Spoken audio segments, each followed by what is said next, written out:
Working with the dying, the thing that it's done for me is put things into perspective. It's helped me to look at what's important in life. And it taught me a lot of valuable lessons. Now, before I did hospice and bereavement, I really didn't have any beliefs about afterlife. But after 19 years of working with the dying, it's very clear to me that there is life after this life. And I've learned a number of lessons. And today I want to share some of those lessons with you, some of the things that I've learned as I've sat with people in the last hours and days and sometimes moments of their lives. As a culture, we believe that death is the end of everything, that it's the scariest thing we'll ever experience while we're here in human form. And I guess if you don't hear anything from me, I want you to know that it's so magnificent on the other side. It's such a joy to be on the other side. And that from here, it's a graduation. It's not an ending. It's a continuation in your soul's evolution. It's a moving into new and more uplifting adventures. It's not a loss of anything. And your energy continues on. I know there are many religions that believe this is the end of the road, but I'm here to tell you it's not. I was raised a Catholic, 12 years of Catholic school, and they do not believe in reincarnation except for maybe Jesus Christ. So when I realized what the truth was on the other side, it made me rethink my religion and my interaction with it. And through these years, because I had my near death in 81, so I've had a long time to work this out. I'm a spiritual person. I am not a religious person. I'm pious in my beliefs, but I am not religious. And I found that religion for me, and I'm only speaking for me, was too limiting. It was too confining a box for me to be in. I no longer needed a priest to have a connection to God. I could go directly to the source, and I do constantly. I'm in constant contact and communication, and it serves me well. So we all have to find our way and what feels right to us. And I think the most important thing is to trust what you know and what you believe, because nobody knows better for you than you, not even me. So most of us, give our power away in certain ways to other people and circumstances. And I'd like you to remember never to do that, because you are your own God self and you do know better. So.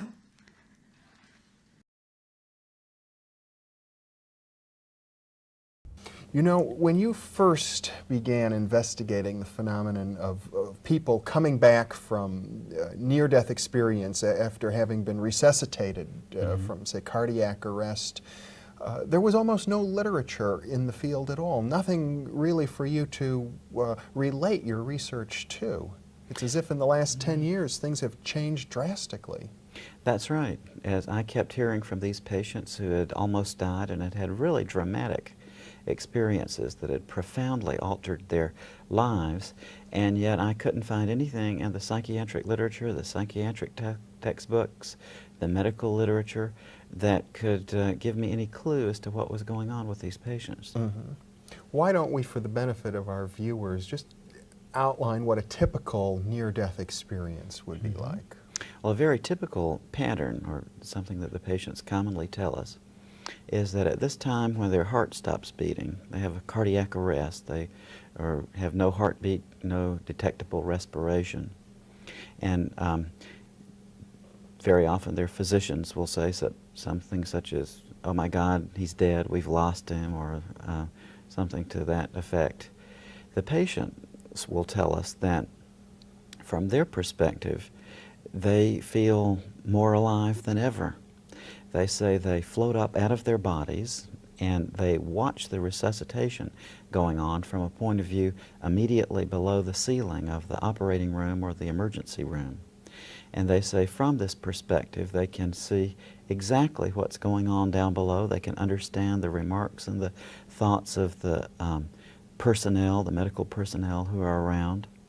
They say after a time in this very unusual experience that they're having a great deal of difficulty understanding. And in fact, how can I be up here watching me down there? It doesn't seem to make any sense to them. But after a while, they realize that although they can see clearly and understand perfectly what's going on, no one seems to be able to see or to hear them. So they undergo an experience in which they realize that this is something to do with what we call death. And at this point, they experience what we might characterize as a turning inward of the sense of identity. One woman described this to me by saying, in this experience, at this point, you are not the wife of your husband, you are not the mother of your children, you are not the child of your parents, you are totally and completely you. Truly yourself. Truly yourself. And at this point, in this moment of isolation and realizing that this is what we call death, then very unusual, transcendental experiences begin to unfold. And I call them transcendental partly because the patients say that these later steps of the near-death experience are absolutely ineffable. That means indescribable.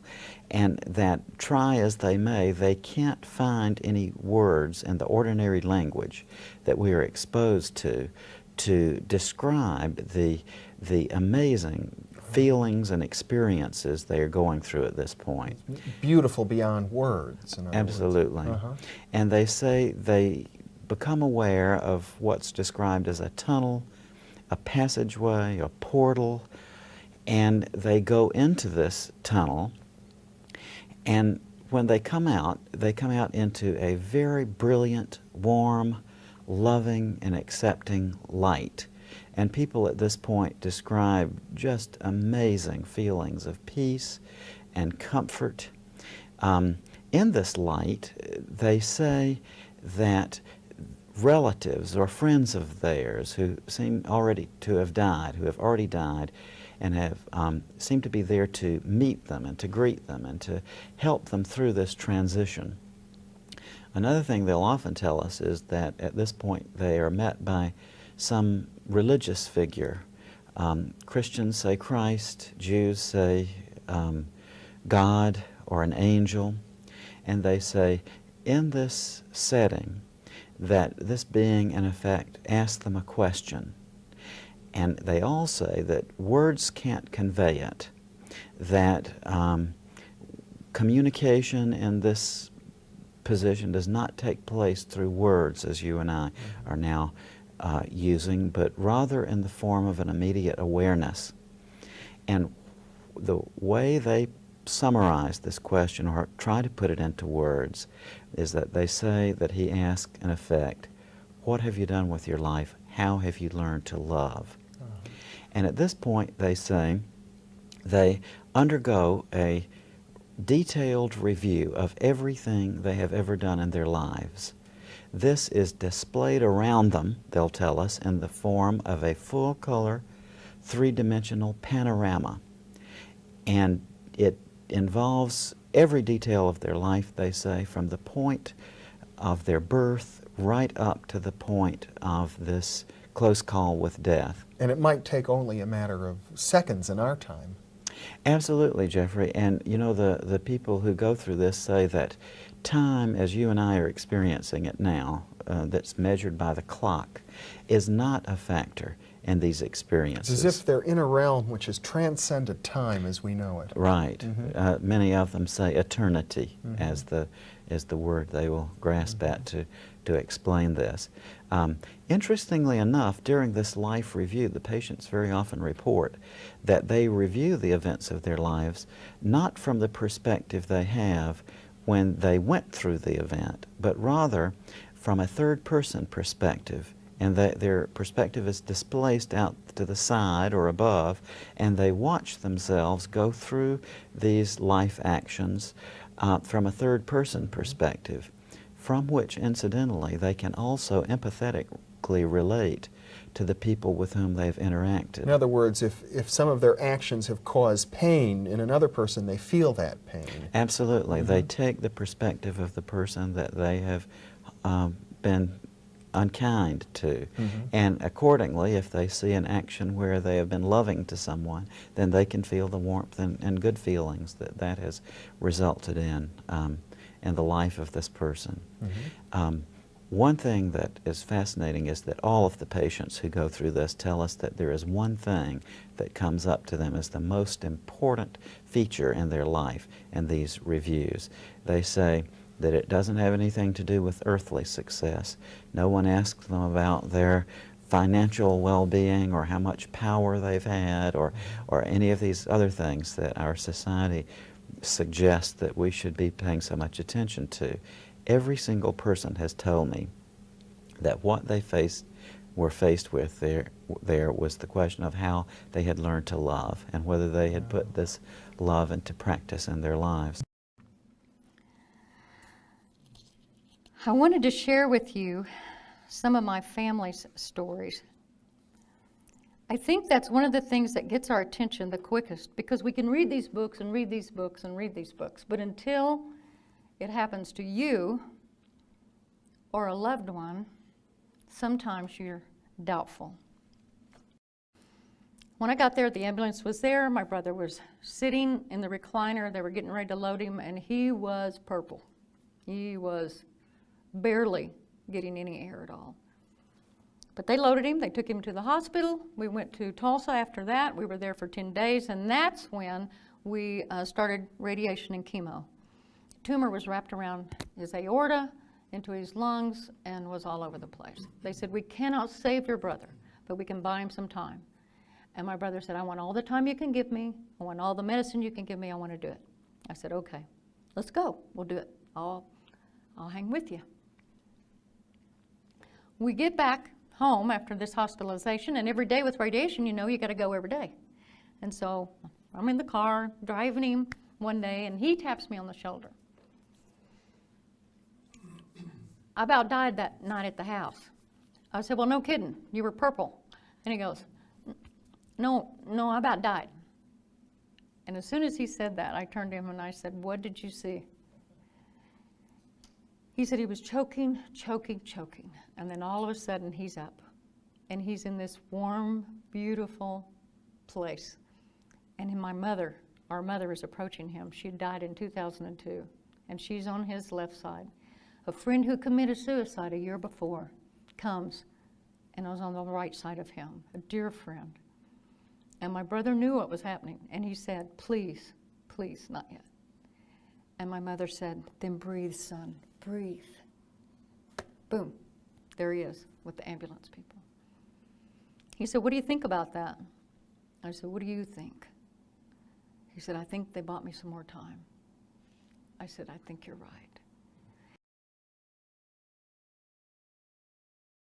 I didn't want to talk about dying with him or preparation for any of that, and support him in his decision to try to keep fighting. So I prayed he'd have this deathbed vision.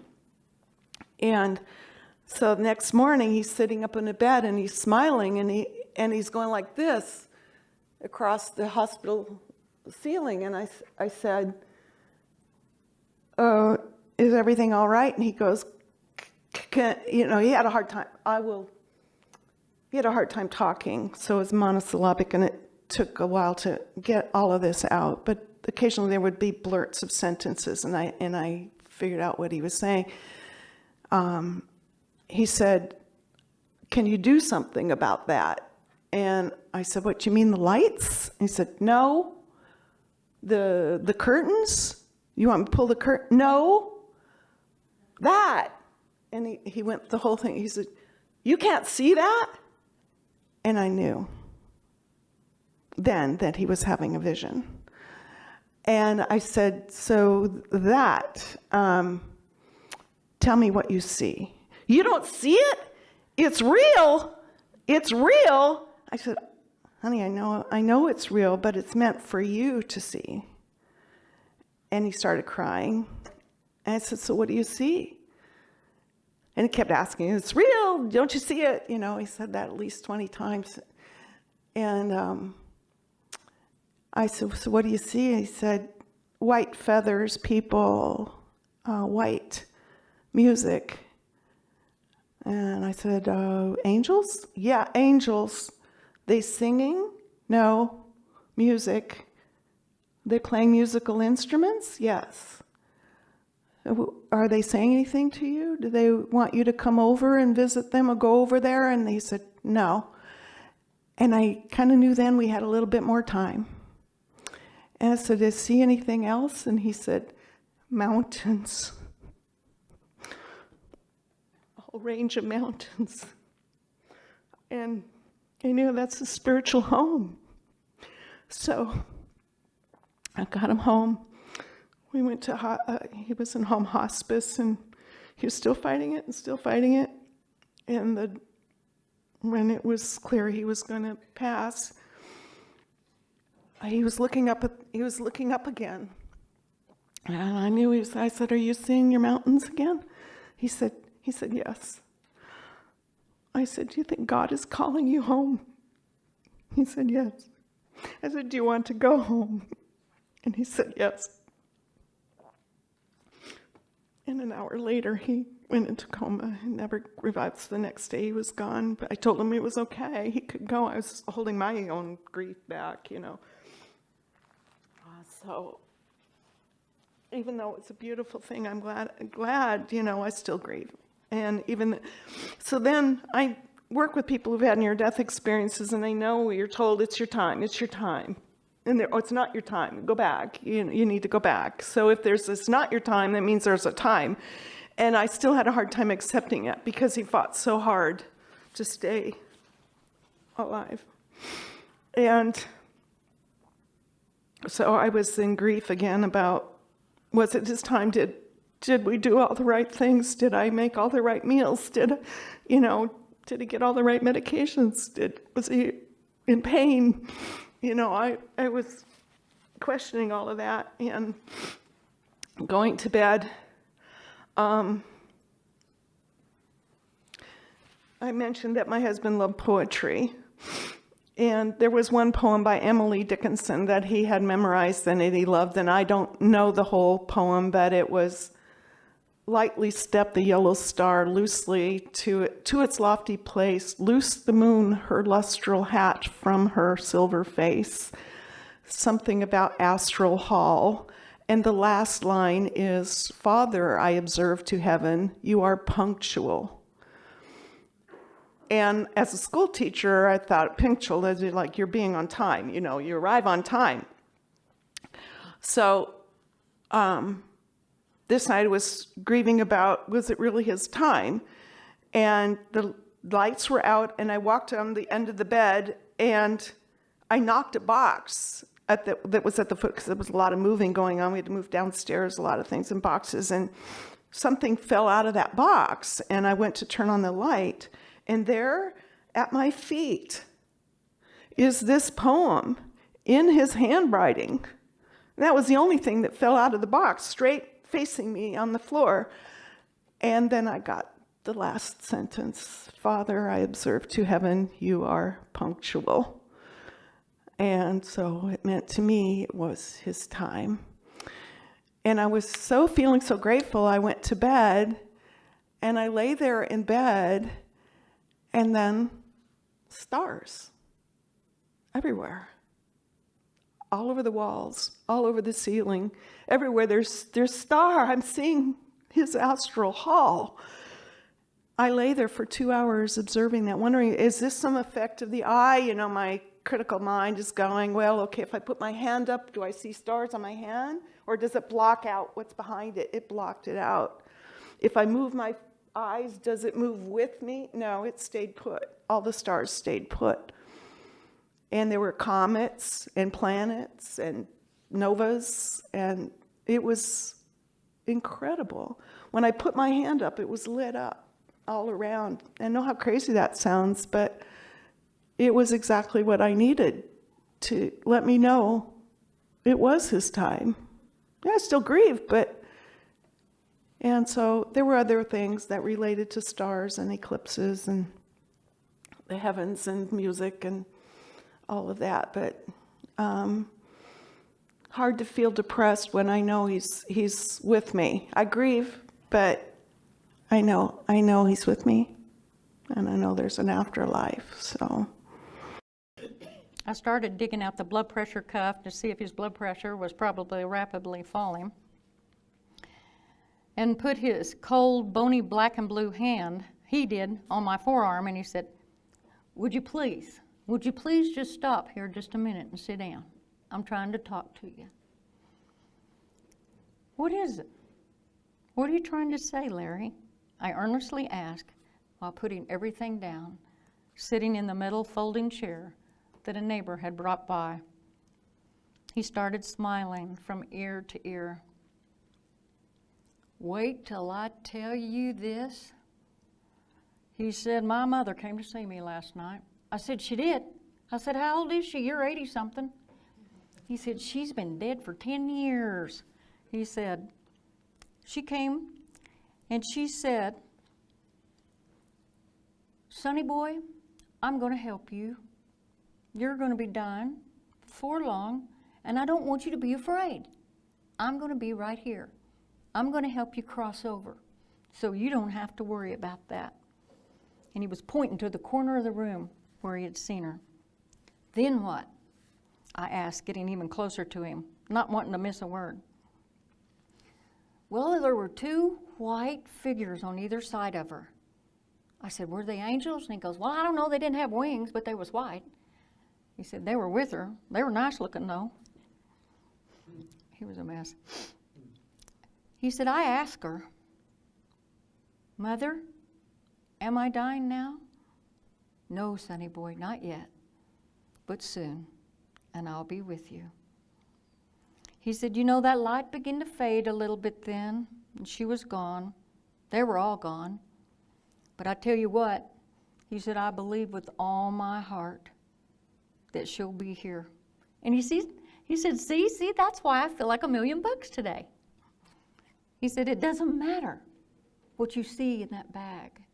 And it doesn't matter what my blood pressure is anymore. It's okay. Why don't you put your nurse's bag down and just sit with me for a little bit? He said, I think I'd like that. He said, I just wanted you to know. He said, but I prefer you don't tell anybody while I'm still alive. They'll think I'm crackers. He said, I don't want anyone coming in here and trying to tell me I was hallucinating. And you don't need to keep putting that salve on my elbows either. And you can carry all that other stuff back too. And then we both started laughing and grinning, little crying. And I called the next morning to get my assignments, and my supervisor told me, Larry passed away last night. And you can't tell me that his mother wasn't right there with him. Mary was a 52-year-old woman. She had Lou Gehrig's disease, and it was getting pretty bad. She was pretty close to death, and the muscles in her throat were closing up. They weren't working very well, and she had this fear that she was going to drown, which is essentially was a real possibility for her. And one of her last wish was that her mother not be told. Her mother was 90 years old, and her mother, she liked to be called Grandma Rose, and she just said, this is too hard for a mother to go through, to watch a child die, and especially the way I'm dying. I don't want my mother to know. Now, the family was in conflict with this, but it was her last wish, so what could they do? And then the story, as Grandma Rose tells me, is she lived in Texas, and one night she went to bed. She was getting into bed, and she saw her husband standing there. And her husband had been dead for 20 years. But she says that he was as real to her as I am to you. And he said, Rose, I've come to take Mary home. And at that point, Grandma Rose, she just started to scream and said, "No, no, please, let me go back and hold my baby one more time. Don't take her until I've gone and I've held her and I've said goodbye and I've kissed her. Please don't do that." And so he just kind of smiled and faded away, and she knew at that point that he would allow that.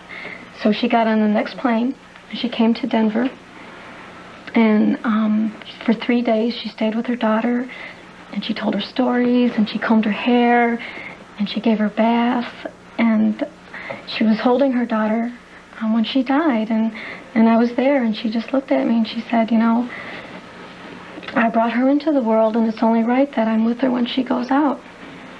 And that would have never happened if Mary's husband wouldn't have come to her and told her that he was taking her home. So I straddled him. I got in behind him, and I had him sitting straight up. He was agonal, and his breathing was very labored and very short. He could not get air. So he felt better if I held him up very straight, and I had my fingertips on his shoulders. And he patted me, and he said, "Becky, do you see them?" And I said, "No, but tell me what you're seeing," because I'd had too many people tell me. He said, "Sweetheart, the room is full of angels now." He said, "They're all over. They're over here on this side, and they're over here on this side." He said, "They're all over." He said, "Annie, I have to go. I love you. I'll see you again." And he held up his right arm, and he said, "My Lord," and he fell back against me on my chest. This man was on no pain medicine. It was his heart and his lungs that were damaged from chemo and radiation in the 70s, which was caustic, even more so than now. That's what he was dying from. Was he hallucinating? Not in my books. I believe that man. He gave me another new hope that made me understand how indeed holy that ground is when we are with those loved ones that are transitioning and that veil is parted.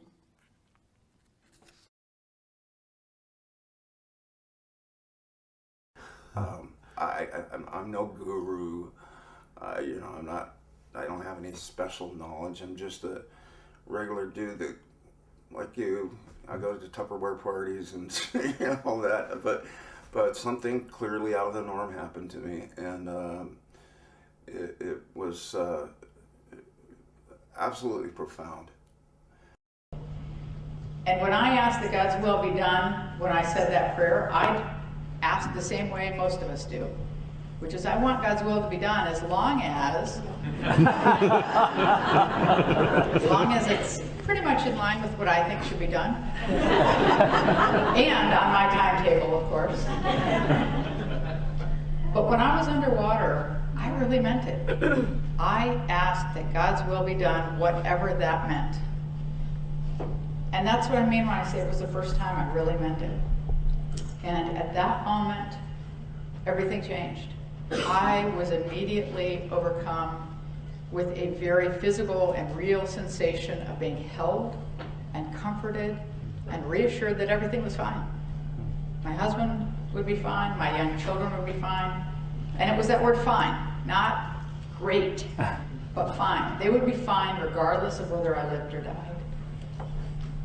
And this was the first of many remarkable and profound parts of this experience for me, because I knew that I was being held by Christ. And it's not something I talked about for a long time because it seems very presumptuous. You know, why me? But one of the profound aspects of that was that I knew that Christ would be there holding anyone who asked. And it was such an intense experience because it was as though many of you have had the experience of having a little baby and just pouring your love into that baby and everything you are and all of your hopes and dreams and everything you are. And in this situation, I was that baby. And Christ was just filling me, pouring his love into me. And it was remarkable. And my little thought balloon off to the side because I was still me, and I am a fairly cynical and skeptical person. My loved one was looking at this thinking, oh, that's really kind of weird. That's strange. But I thought, okay, well, let's just see where this goes. I noticed I was in a tunnel and I started going towards a light. And that light was the most brilliant light, multiplied thousands of times stronger than what the sun was. And I was being pulled towards that. And I kept going and kept going and kept going. And the closer I got, the more intense the feeling of love that was possessing me. It was pushing in on me. It was almost suffocating me. It was so tight. And when I got to the light, the love was so incredible, the acceptance, the forgiveness. There was pure knowledge. I knew everything, and I knew everything was going to be okay. A lot of experiencers talk about love, about this being a place of love. And I've tried to think of adjectives to describe this, the intensity of this love, unconditional, pure, powerful. The only one that I can think of that works is infinite. It was infinite. It helps me to close my eyes sometimes, so forgive me, but I can go right there.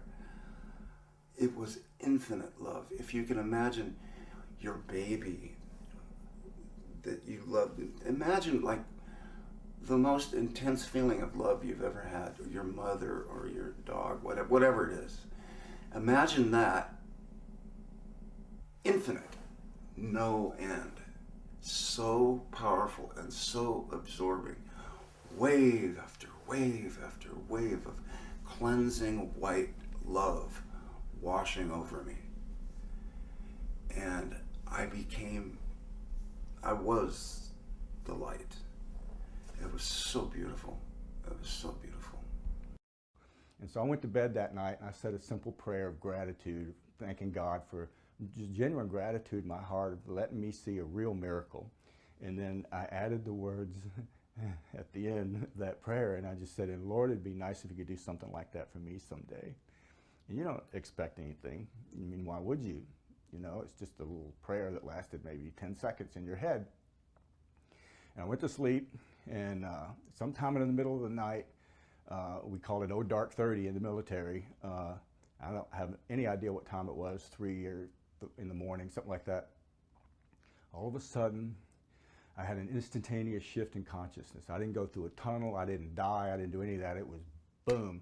Next thing I know, I'm in a black void, and I'm seeing this golden white light, beautiful, magnificent, gigantic, pouring out energy and light and profound unconditional love that was hitting me, filling me up, and it was powerful. The power that, and I knew I was in the presence of my Creator. I knew it, and the love was unbelievable.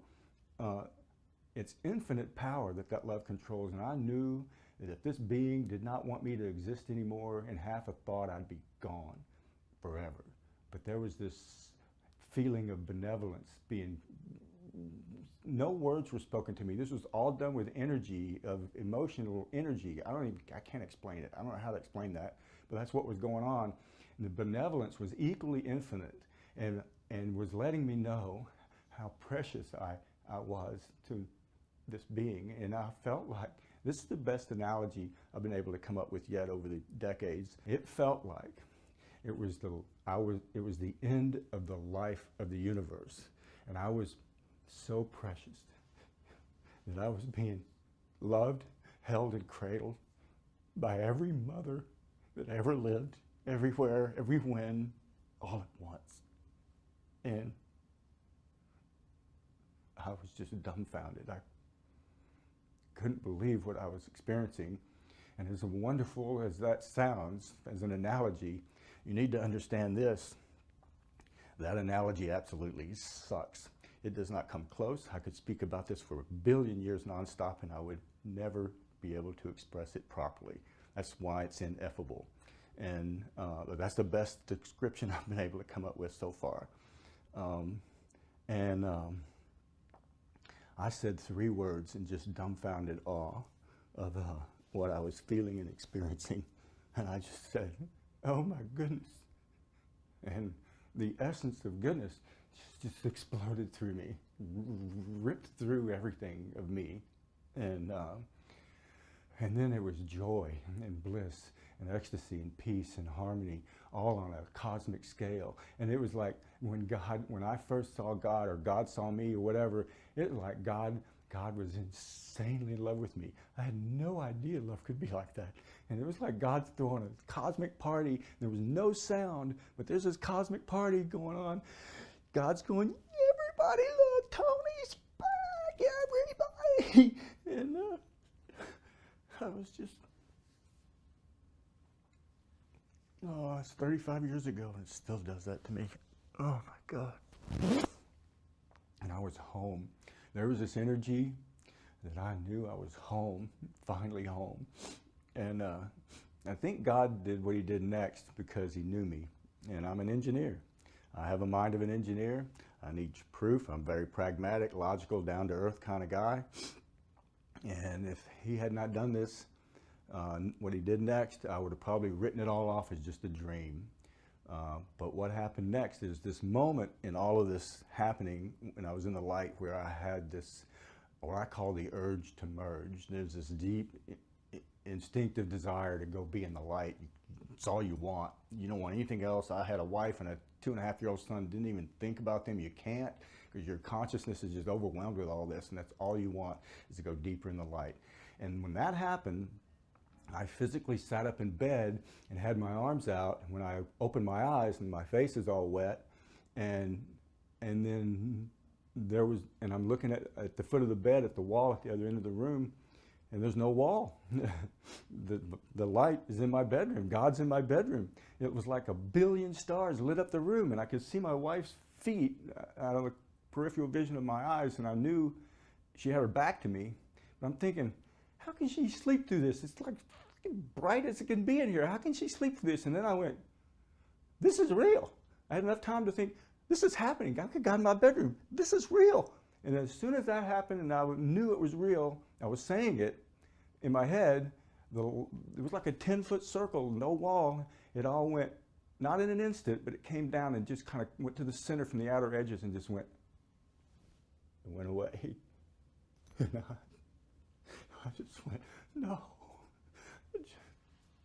I just lost the greatest love I'll ever know. It just got ripped away from me. And I don't know why I didn't get to stay. I don't know why it left. I didn't know anything. I just sat there, and the wall had this undulating spiritual energy or something in it for the rest of the night. And I sat there and just watched the wall, because that's all I had left of it. And as the sun came up and the room slowly lit up, it faded away. And then my wife wakes up. She sees me crying. She goes, what the hell's wrong with you? Oh, I just cried. The next thing that happened is he says, do you have any more questions before you leave? I said, you know, I got to think about this. And I thought, I was thinking really hard, what am I going to ask God? Couldn't think of anything. I wanted to be really smart enough to ask him something very pertinent. And so I said, well, I'm going to have to revert to an old cliche. What's the meaning of life? And he starts laughing again. I said, what's so funny now? And he says, well, I don't know why, but a lot of people ask me that question. And it's really real simple. But I tell you what, when you come back, we'll sit down. You can ask me all the questions that you ever will have. I'll answer for you. So I said, okay. He says, okay, it's time for you to go back. And I turned around. I'm sorry, but he put his arms around me. He put his arms around me. And it was a feeling that I can't explain. It was unconditional love, but it was words. I can't tell you the words. And I'm sorry, but I always act like this because I can feel it again. So,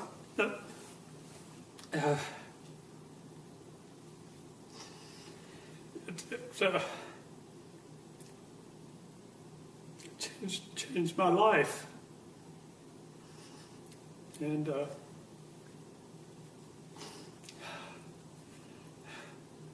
next thing I heard was the nurse was saying, I think he's ready to come out of it. His temperature's at 90 degrees.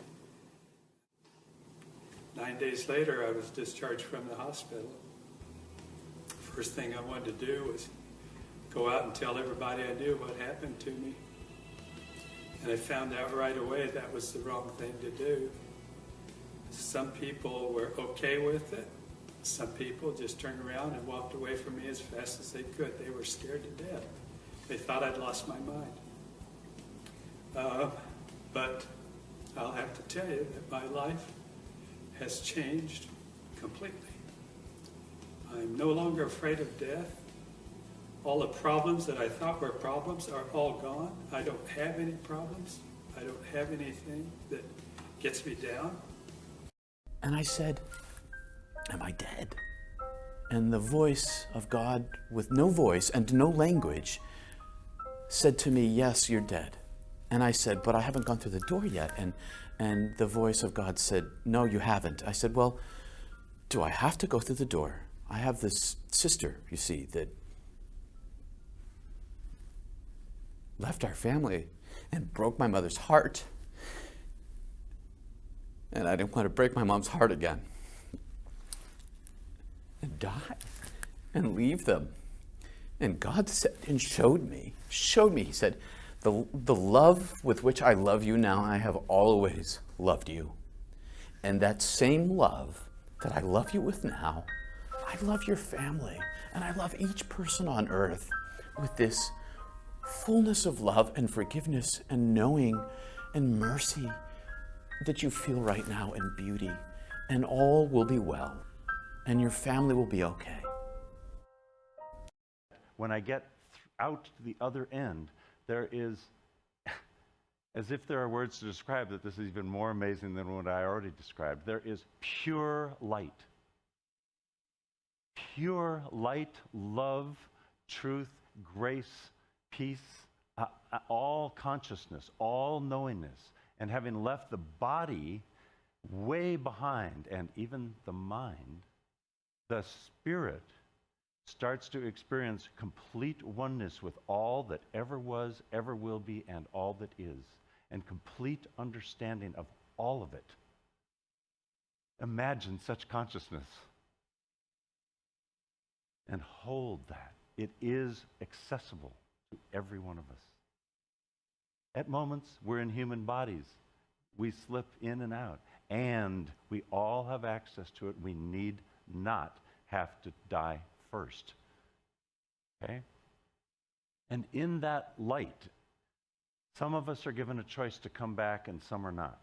Some are spoken to and some are not. The stories and the details are all different, and the essential core learning and truth is similar.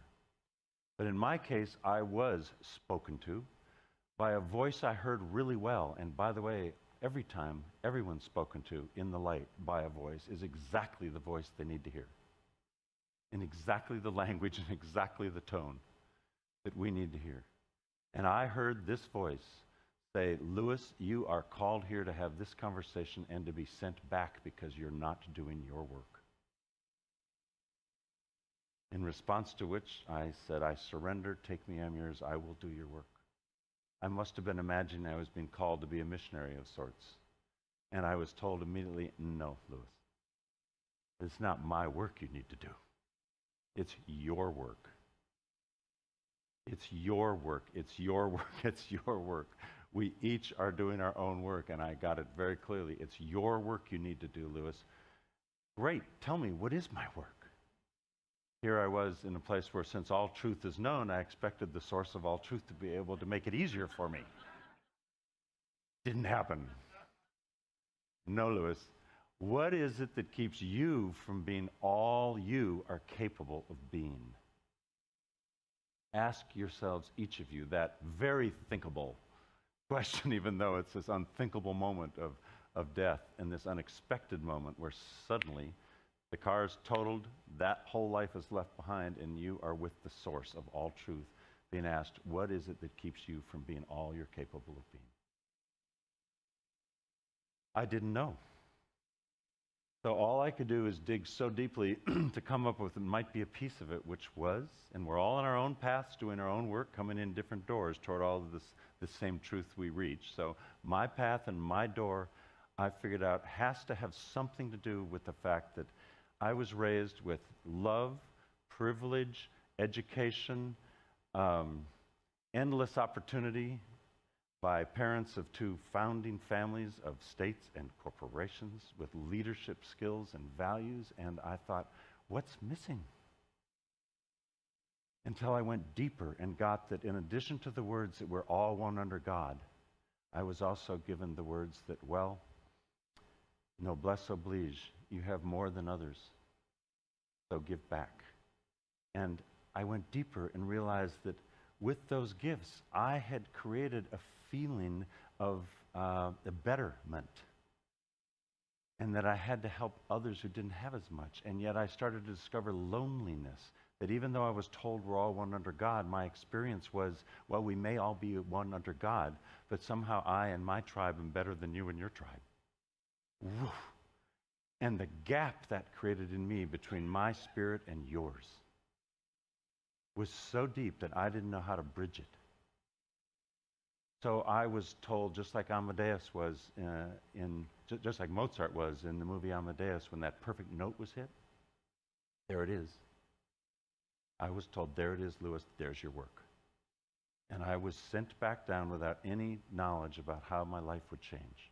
And what happened was doors started to open.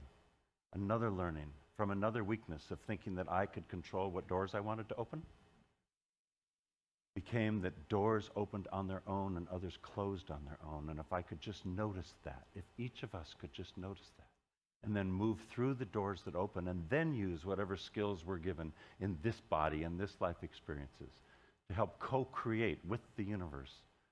There's a being, and he's male, but he looks kind of feminine. His hair is black, and his hair is up on a bun on the top of his head, and I don't think it's odd that his skin is the blue, like a blue poppy.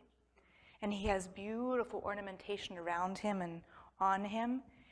And as beautiful as he is, I can tell he's incredibly powerful. And I'm a little scared, because it feels like if he moved this hand, he could create a mountain. If he moved this hand, he would destroy the mountain. And I couldn't believe I was getting to be in front of such a big, powerful being, and that his focus and attention was on me. And he began to show me images, and he was showing me a flat plain. And the plain started to come together, and it was this kind of violent coming up of a mountain, and it was such a big event, and I was kind of scared and stepping back, and then the mountain started to erode. And the sand was coming down, and pieces were coming down, and then hillsides were coming down. And he was showing me it was making a beach. And he said to me, "Shall we bring down the mountain so you can have the beach?" And I said, "No, I like the mountain and the beach. I love when my feet walk in the warm sand on the beach. That feels so good." And he said, "Destruction makes available the ingredients for creation. Bringing down the mountain is part of making the beach. What looks like total destruction now is making available the ingredients for creation." I was in a beautiful, beautiful, beautiful place. And I began to walk And then I began to run. And I was running. And the experience was so physical. Here's the strange thing. It was so physical. I could feel the ground under my feet. You know, I could feel the energy fire up through my foot, into my calf, into my thigh muscle, and I was running, feeling everything in a very, very physical way, but in a super sensory way. Far more powerful than anything I had experienced in this realm. And I was running about just joyfully being home. I knew it was home. I mean, it felt so familiar, so welcoming, so embracing. It felt like home. People say heaven, whatever word you want to put on it. The only word I could place was this was home. And I was running about joyfully, and I also got the message that I wasn't there to stay. And about that time, there was this corridor off to my left, and I knew intuitively I was to go down the corridor.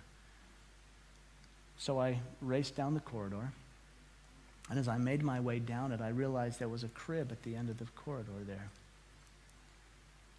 And I made my way to the crib, and when I looked in, there was my little Griffin sleeping as peacefully as he had been in the back seat of the car when I looked in the rearview mirror.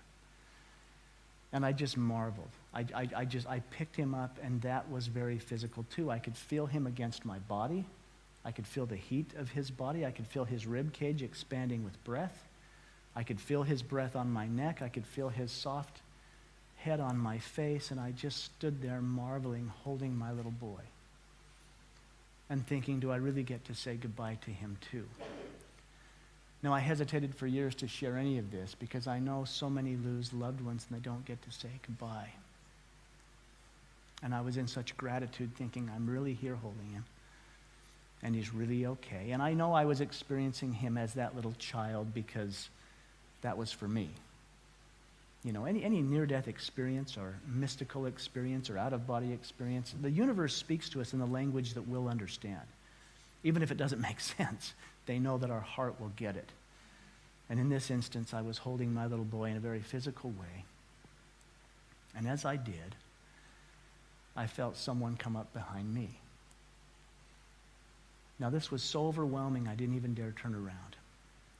What I felt was so cosmic and so powerful and so profound and so wise, and yet also so absolutely personal.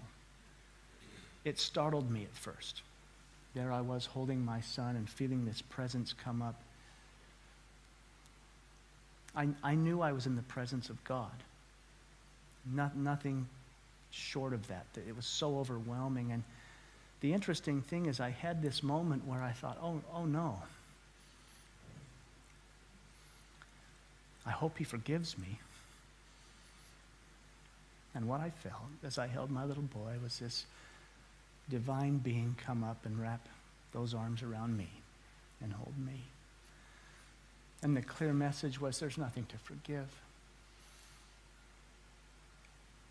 Nothing but love. Absolute, unconditional love just poured through me.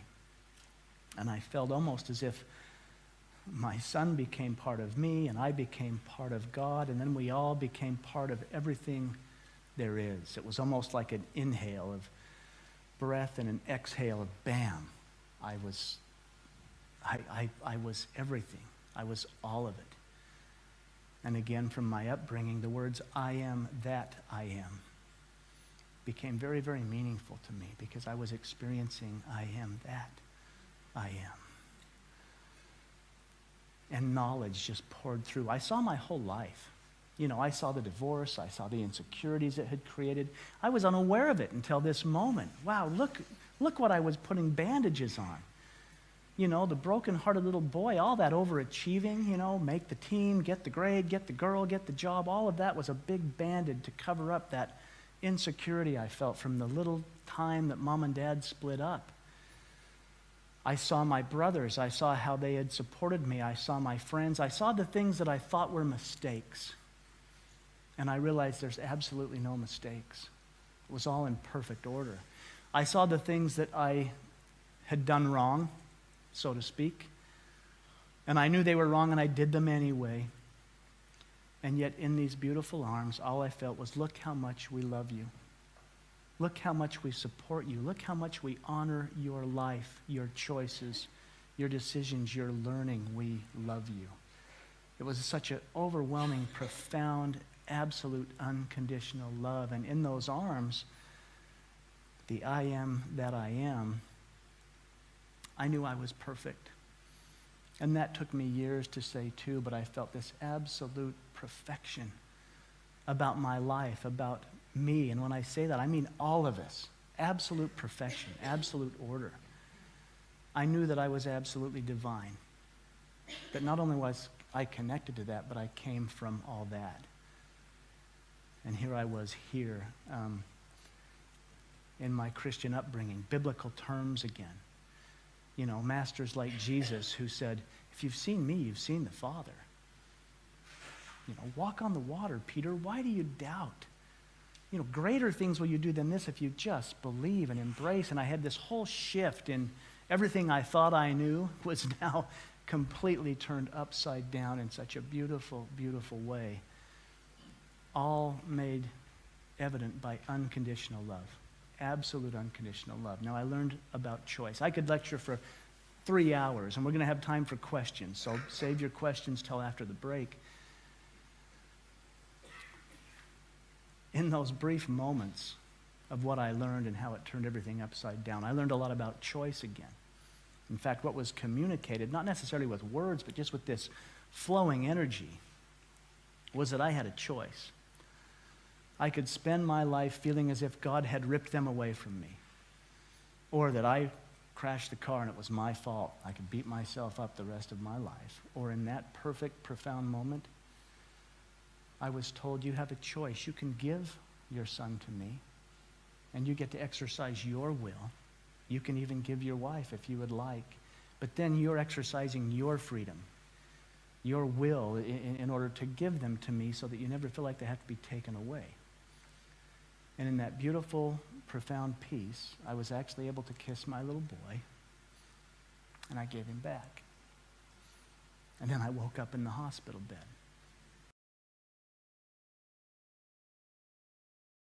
Immediately started what near-death experiencers call as a life review.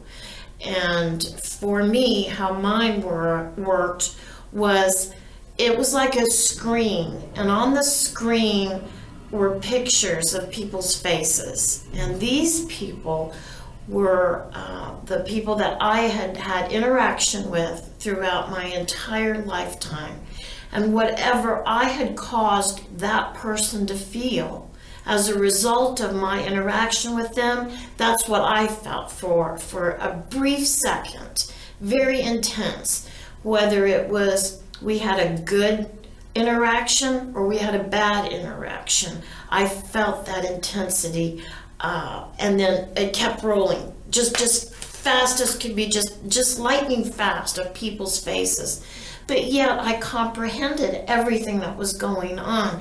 Time has no meaning. The time that I was there by earthly terms was 4 hours, but it seemed like I was there only a few seconds. But time has no meaning there. The next thing, the Christ asked me, he said, what did you learn from seeing all of these faces? And I said to him that love was the best choice. And he said, you're right. And I saw how I had to be careful how I treated people. And I never will forget that part of my near-death experience. The next thing the Christ showed me was a pool of water. I'm sorry, more of a pond. And it was outside, and there were trees around it, and a single drop of water, like a raindrop, fell. And I could see the ripple effect of when the drop of water fell into the pond. And he said, don't you see, your actions are just like the ripple effect in that pond. Everything you do not only affects those people, but it affects those that ripple on and further out and further out and further out. It touches people's lives that I had no idea, but it does. It has the ripple effect. The Christ then told me that I would have to go back, and I of course I didn't want to. I wanted to stay, horribly I wanted to stay. And he said, I want you to remember these 3 things. And what I was told was, number 1, to have more love, which I've contemplated years now, since my near-death experience, exactly what facets that could mean. The second one was not to be afraid of what I had left behind. And I'm not real proud of a lot of the choices I've made in my life. I've made some bad choices. I've made some good ones, but I understood what he meant when he said that. And then the last thing was to enjoy life. And life is short. And then we come into a different place. But I saw my whole life in front of me. It was more the essence of my life from which I didn't even know that it existed. It was condensed to one spot. Everything was overlaid and it was completely good, which confused me because I'd never had an impression that everything had been good in my life. I also would have had a lot of questions. I also noticed that there was a connection. In other words, if I look at the front of the yardstick, then I really just see the one thing that's behind it. But it was overlaid, and I had the feeling that there was a lot more to see, or an essence of all the encounters in my life.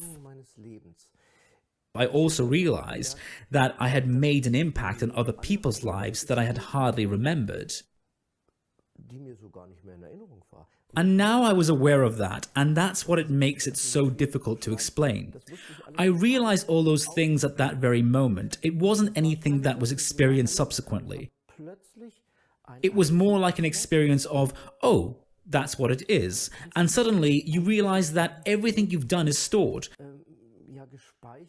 But that's not the right word either. It's suddenly like annulled, and your life consists of much more than you realized. And I thought, what a shame I hadn't known that earlier. Now it's over. So I didn't have the impression that, well, I had somehow the impression that something completely new is about to start, but not in a timely sense. I realized that everything is interconnected. Everything is intertwined, and I remember that suddenly. I realized where I'd done something wrong and where I'd enabled something. And all this happened within a short moment. To be honest, I'm still speechless. Into the tunnel where the light was, and in that very moment, I was delivered into the hands of God. And God and I stood together, and God was on my right, and heaven was behind us. And I was very aware that heaven was a planet. And God and I stood together. And as we're looking out in front of us at the galaxy and all of the stars in front of us, I hear in my left ear, it was a vintage sounding projector, and it sounded like a movie was starting. And as soon as I heard the projector going on my left ear, I could see the stars that were just stars at one time all of a sudden lined up like a curtain, and the curtain opened slowly to the right, and I heard 3, 2, 1, and it was a life review of Erica McKenzie on the projector screen. So it was God and I in a big movie theater in the galaxy. And that's when my life review began. And literally for me, the life review was everything from that day that I was born up until that day that I had taken my last breath and I died. And in this life review, I was shown everything from things like losing a tooth, losing my first tooth, graduating from high school, any kind of awards that I had won in athletics or cheerleading, all of these things that were great accomplishments, and they were really happy times, but they were significant things that man deems as significant, if you will, accomplishments.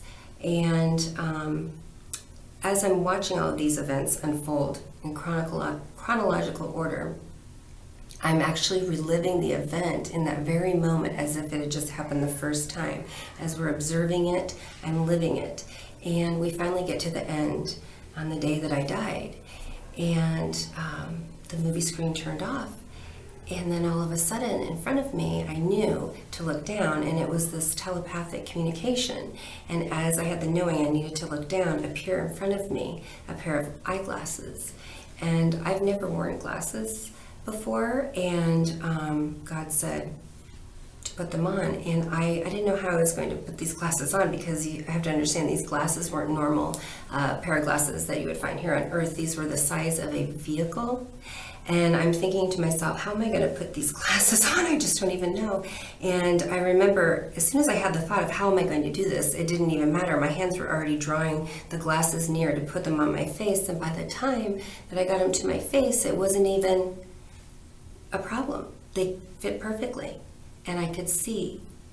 I could really see. And then God said, now look. And as soon as he said, now look, again, I heard that vintage movie projector in my left ear. 3, 2, 1, the curtain opened again, life review of Erica McKenzie. So this was my second life review. And this time, I didn't see at all what I had seen the first time in the life review.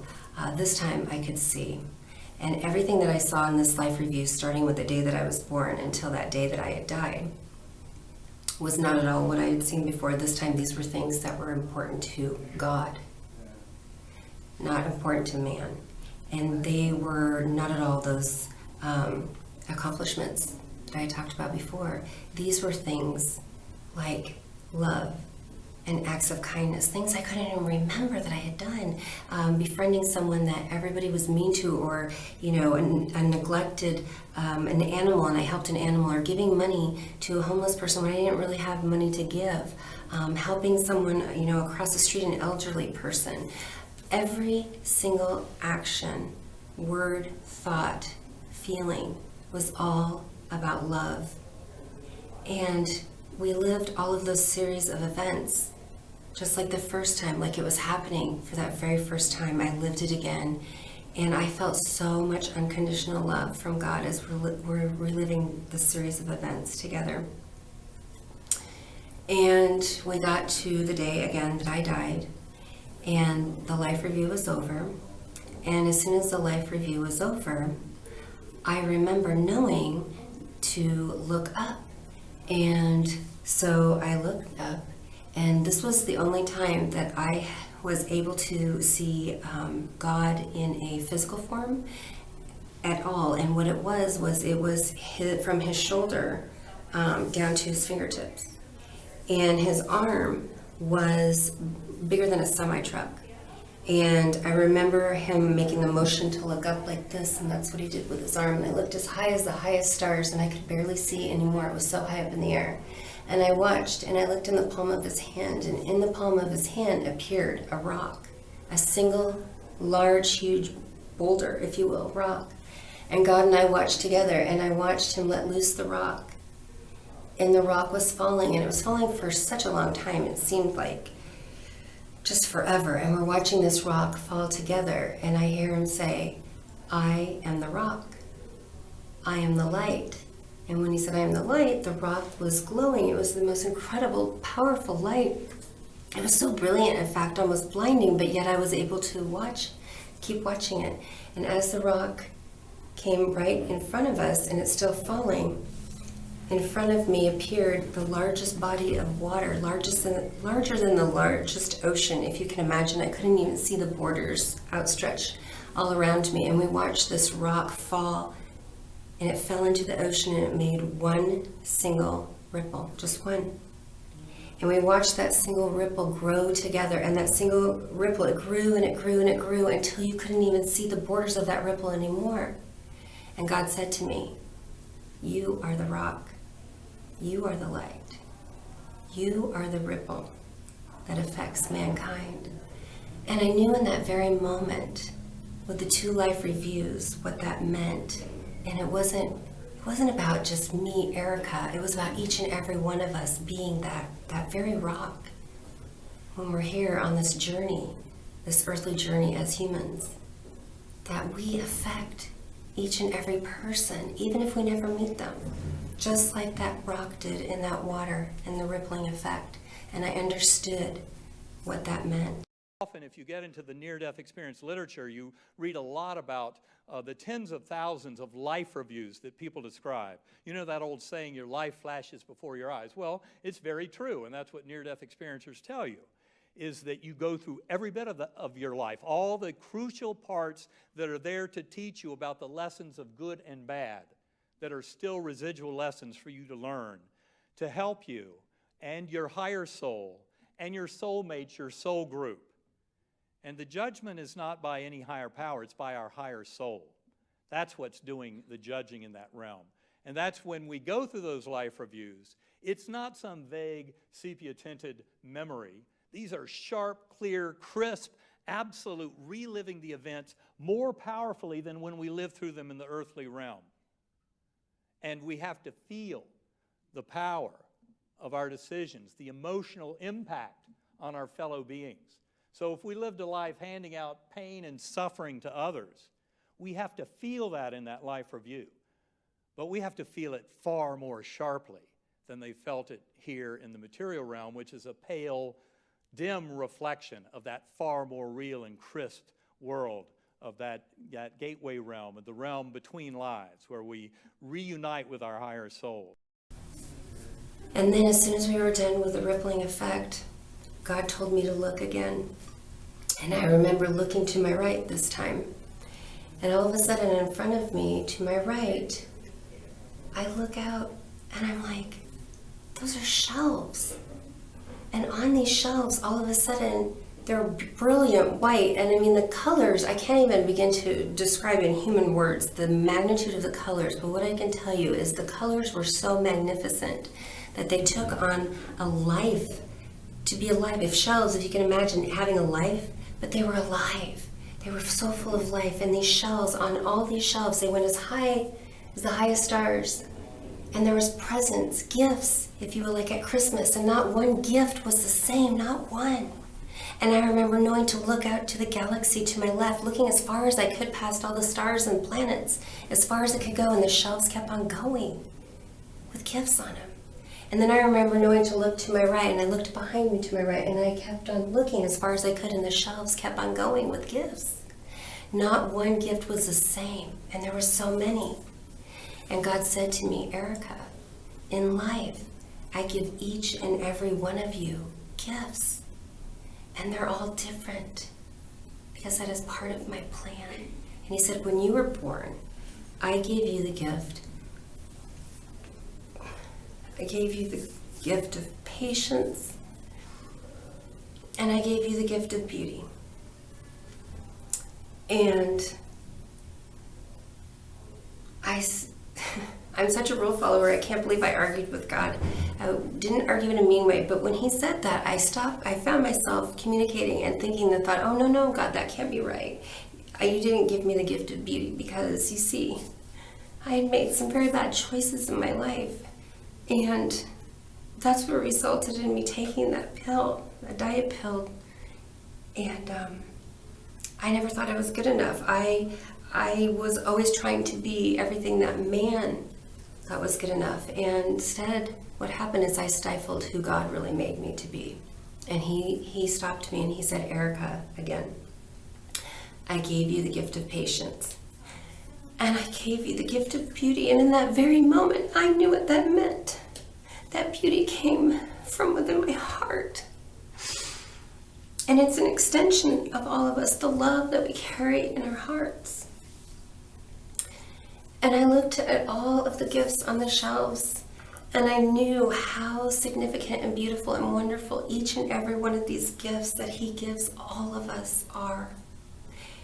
And in life, he said, he has more gifts for each and every one of us. Each and every one of us. And all we have to do to get those gifts is ask. But then we have to be able to be quiet and listen to receive them. I have certainly thought about death as it relates to other people. But I can't say I ever really spent much time thinking about my own death or what that process might be like.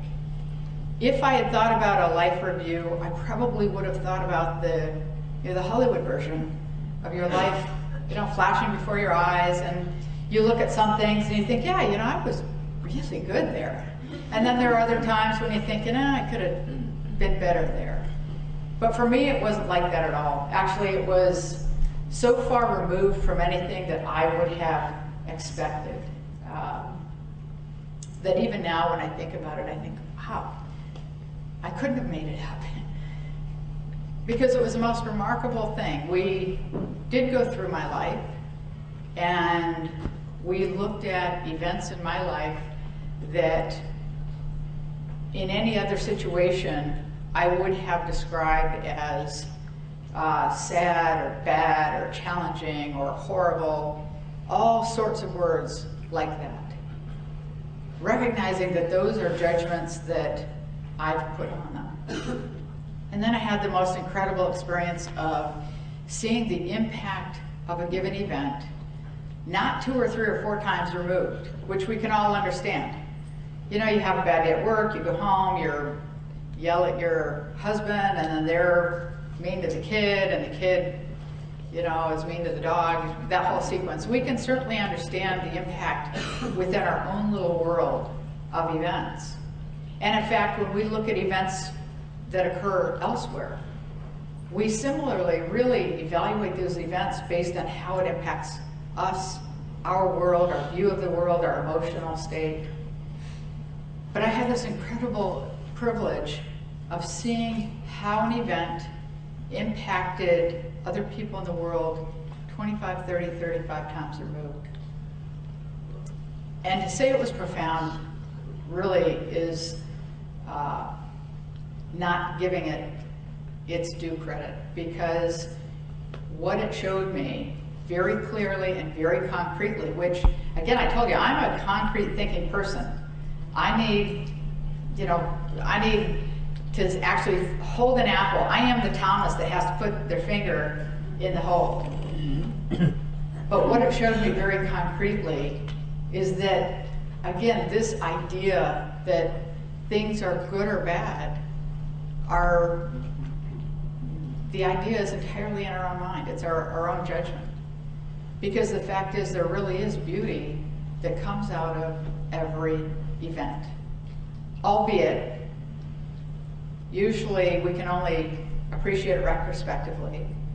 And most of the time we'll never appreciate it, because we don't have the ability to see those 25, 30, 35 times removed impacts.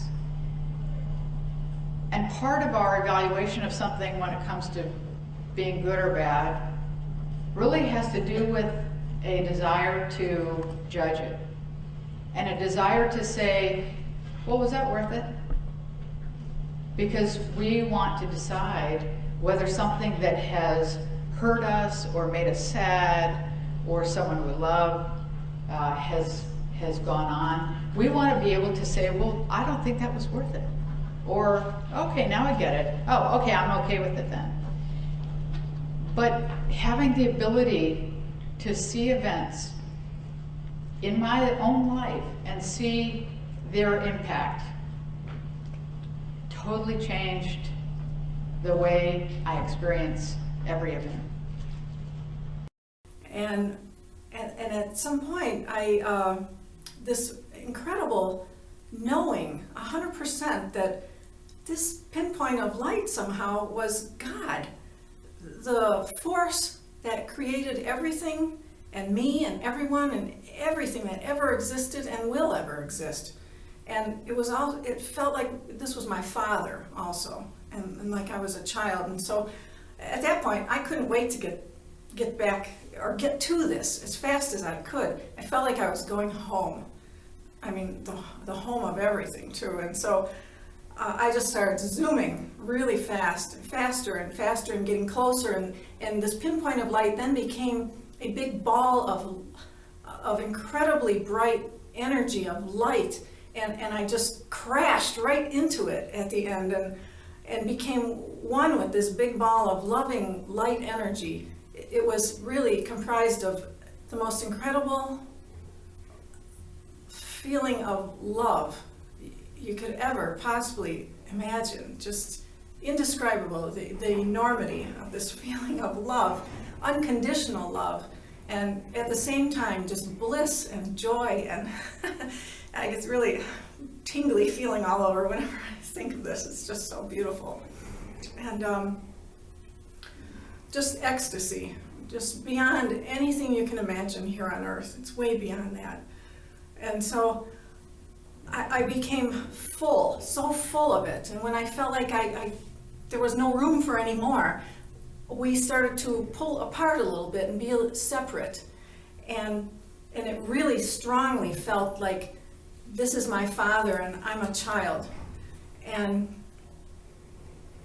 then I was just full of questions. Every question I ever had was answered. It was asked and I received the answers to all questions I have ever had. But I was not allowed to bring back the information. That's okay. I still brought back lots of great stuff, and you'll hear about it. So then it was this feeling of playfulness, and I said, well, what are we going to do now? And our communication was like telepathic. It was words I could hear, but it wasn't with using my mouth or anything, so there wasn't the physical stuff. So anyway, you know, what I said was, well, what are we going to do now? And God said, well, we're going to look at the life that you just left. And I thought, oh, something serious. Okay. And there appeared, like off to the left, it looked like a TV screen. And God had control of the remote. And what was going to start playing was my life that I just left. And so as I began to watch this, I then became involved in it in a completely different way than just one-dimensional watching it. I was part of it. I was reliving it again, but from a multi-dimensional aspects. I was me again, but I was also the person I was involved with, whatever interaction. And so what was happening was we were stopping at significant learning events in my life. And the one in particular that made the most impact on me, and this is also would be called, this whole thing is called a life review. So this is what this was around when I was around 14 years old. My grandmother lived with us, with my parents and me, and my grandmother lived in the house all together. And she had my bedroom. My bedroom was given to her. And I was kind of a spoiled brat at that time in my life, which is a little bit typical of a lot of young teenagers. But anyway, I didn't like that she had my room. And anyway, this one day she came walking out of it and she fell. She walked with a cane and she was unsteady. She fell down, and so hard that she dented the wall that she hit. And oh my gosh, as I think of it now, I mean, the force, it must have hurt her so bad. And at that time, I only thought of myself, and I laughed at her. It was awful to relive this from a completely different perspective. I felt her pain, and you know, how she felt towards me. But really, it was me who was hard on myself, just thinking what a horrible, spoiled brat teenager, only thinking of herself and not about anybody else. And oh my goodness. So I just thought I was the worst person, and God had to really ask me some questions, you know, like, what did you learn from this now? And we really talked about this a lot, and I stayed for a long time being hard on myself, and we really had to work through it. But we got to the end of it, and I got to accept the idea that this was an okay thing. It's really, being on earth is a series of learning experiences. And through this, I became a way more compassionate person. And so there were other events that we looked at and I re-experienced in a way more broad view. And I also discovered that God has a sense of humor, because we chuckled at some of the events that we looked at. And that was very relieving to me. God is not or in my experience of all this, not judgmental in any way at all. And my life review was over pretty quick, because my life was pretty short up until then, only 20 years old. We don't have to prove ourselves to be loved by God. That came with our creation. You don't have to be anything but what you are. Because what I learned on the other side is there is no judgment on us. None. Zip. Nada. We have to stop judging ourselves, because if God isn't judging us, what are we doing judging ourselves as harshly as we do by listening to that stuff in our heads? There's nothing to be afraid of in dying. It means that you've lived and you're ready for the next adventure. It doesn't mean you're finished. It just means this vehicle that we are in is let go of. If you've ever been at the bedside of someone who has let go, who's transitioned, you can feel the energy in the room when they come out of the physical form. It's just incredible. It fills up the whole room. It's very uplifting, and it's very loving, and it's very gentle. I've been with numerous people in different forms of transition, and I've watched people suffer and fight against it and rail against it. And the most wonderful thing we can do is love ourselves through it. You know, trust and love ourselves that we are cared for, and you will pop right out.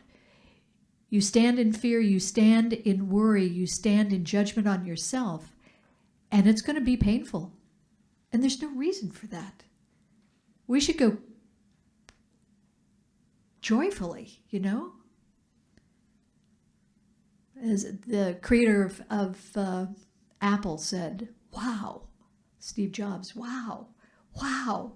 Be in awe of it, because it is awesome. It's amazing. So my job now, coming back with what my guides call clear sight, is probably one of my favorite gifts of having the experience of being on the other side. And that is, I get to see all of you in your essence. I don't see your facades. I see the essence of who you are. I see your hearts in your faces. I see the beloved in you. I see the preciousness in you.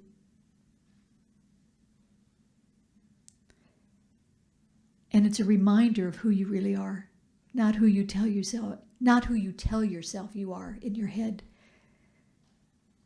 It's a reminder of the energy, the divinity that you carry, the light that you carry here on the planet, that you share with people every day. And it's about really owning that part of yourself, because that is the biggest part of you. It doesn't matter how successful you've been, how much money you've made, how many kids you've had, you know, what kind of a name you've made for yourself. What matters is, did I touch people? Did I allow them to touch me?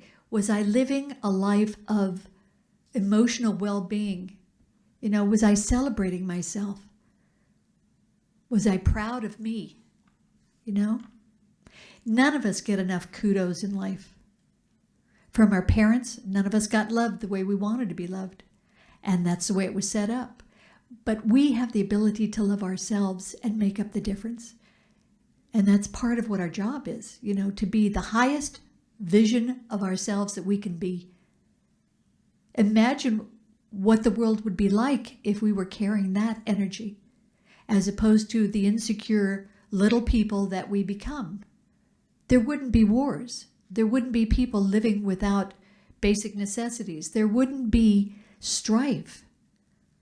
There would be love. There would be support. There would be passion in a good way. And that's what we're working towards, isn't it? To be the best and highest form of ourselves. Yeah? That's always my prayer. Let me be the best of myself. Marianne Williamson did a wonderful prayer, and she talks about in her prayer that we're afraid to let our light shine for fear that it will upset other people. And the fact is when we do let our light shine, it reminds everybody else to do the same thing. You know, to be as big as you can muster. Because we deserve that, right? So I work with people to help them heal their hearts. I work with people not to be afraid of life or death, because they're both wonderful experiences that we agreed to have. I'm here to help people become the best of themselves, to step through the blocks that are holding them back, to know who they are, to have a sense of themselves in a different way. And then I also had a connection beyond that, that was source. And I say source a lot because it feels almost weird for me to use God since my NDE, because it feels almost like I'm narrowing it, but I understand we need words here, so I say both. But I was connected to source as well, and it all came together in my life review. And I could feel everyone, and I could feel myself, and I had compassion on myself and other people. The way as parents, when we have a toddler or two toddlers, say they're playing, and you know, one gets mad and pulls the block from the other, and we're not thinking of that toddler. You're evil, or you're bad, or now you're not gonna make it to heaven, you know, or if your toddler runs down the hallway and trips and falls, it's not, you know, I'm going to write that one down. It was like everything was it. I just understood everyone like children, and I wanted for everyone, including myself. And in that life review, I was able to feel for myself the way we would feel for our own children. And I had this compassion for myself, where I wanted for myself to be happier and to do, you know, to do better, not as in, you know, get the higher grade, but just to be happier, that kind of better. Like, have fun, lighten up, it's okay, you know, and things like that. I start watching kind of in 360 Technicolor in the atmosphere around me, all of the events of my life unfold. And it was incredible. The great decisions that I had made, the contributions that I had made, the little small things that I'd done to make somebody's day, and then there were the things where I hadn't used great judgment. And the one thing that really sticks out that just tickles me and shows me that the universe has this incredible sense of humor is there were these cringeworthy moments, absolutely, where you knew what was coming. And if I have to tell you that there was any kind of experience or any kind of negative aspect of the experience, that was it, and it's not even negative. It's that kind of, ooh, I see what's coming up, and I know what I did there. And you're looking around, well, who's judging this? That, you know, I was taught my whole life that somebody was going to be judging. So, you know, and I'm looking, and it's still just me and my cheerleaders, my guardians. And I'm like, wait a minute, this isn't how I was taught this work. You know, I actually believe that we can go beyond forgiveness. When we really start to realize that people are doing the best they can with what they know in that moment, regardless of what they've done, it's beyond forgiveness. It's more like empathy, compassion. It's trying to understand where they're coming from. And that goes not just with what other people do, but with yourself. And when you can do it for yourself, it starts to become easier to do it for other people. So start by being more empathic towards yourself. Whenever you do something that you feel you're judging yourself, I mean, how many times do you say things like, oh man, that was so stupid of me. How could I have done that? Or I should have done that differently. It's things like that. Watch that self-talk and tell yourself, no, I'm a beautiful child of the universe. I don't deserve to be talked to like that. And start to empathize with yourself. And when you can do that for yourself, you'll start to do that for other people. And you'll realize there's nothing to forgive. So I'm looking, there's no judge, and I'm realizing, oh, wait a minute, I'm judging this. Oh, well, I'm going to be really kind to myself here. And I'm seeing these experiences take place, and the feeling that I'm having is one of empathy for me in the decisions that I made with the tools that I had at the time, and for the other person who's experiencing my lack of judgment at the time, or what we might consider hurtful behaviors. And I'm watching, and I'm kind of very detached, and I'm going, okay, well, if I were doing that again, I might do it this way. And I'm thinking, and I'm integrating those thoughts. And that was it. There was no wrath, there was no judgment, just this peaceful, loving space of everything's okay. So now I want to introduce you to my Creator, our Creator. God, face to face, face to face. God didn't have a face, by the way. Remember, there's no stuff there. But he wasn't the guy with the big white beard and the lightning bolts, let me put it that way. And I'll tell you what God looked like, kind of. I've never been able to paint this. I've been trying and trying and trying, and I just can't get it. Yet, not yet anyway. So pretend you are the Hubble Space Telescope. And so this is surrounding you on all levels, okay?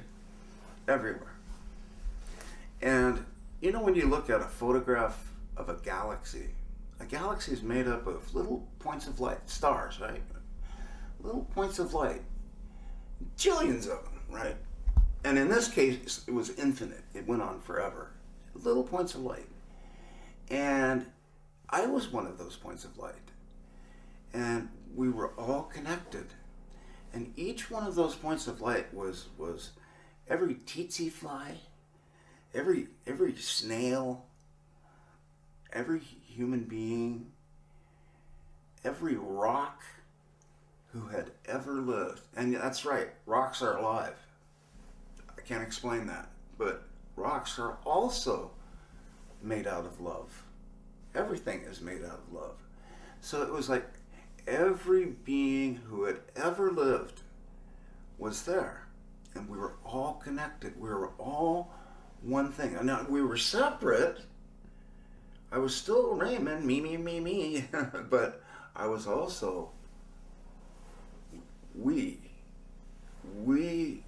collectively together were God. And I had this feeling of, I have all the potential and power of God.